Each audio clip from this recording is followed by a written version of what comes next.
Voilà! L'actualité en bref de ce mardi, c'est tout d'abord l'inauguration officielle samedi dernier des nouveaux locaux de la Banque alimentaire des Vosges à Dévillers, bien plus spacieux que les précédents situés à Golbey.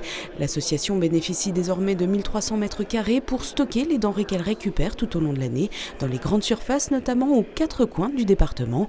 Denrées qu'elle offre ensuite à ses partenaires qui les redistribuent à leurs bénéficiaires.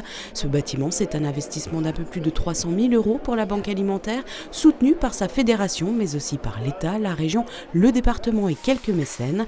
À noter la prochaine grande collecte nationale qui se déroulera le dernier week-end de novembre dans les grandes surfaces.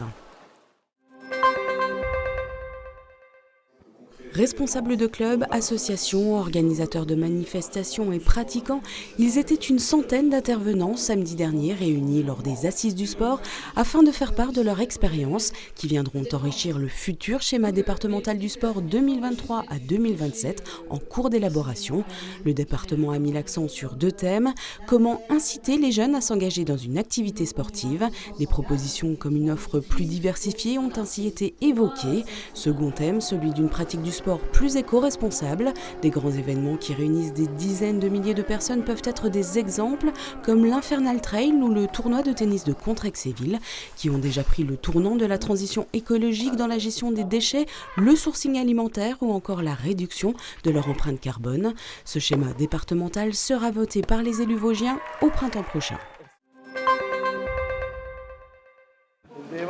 C'est moi là? C'est bien moi.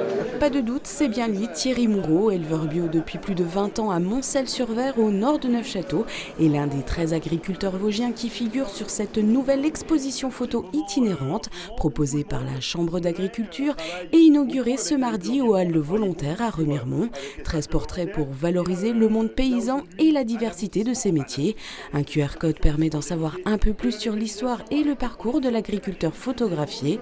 L'expo va rester en place jusqu'au 9 novembre, puis sera installée au centre des congrès d'Épinal pour les Assises du lait qui auront lieu en décembre.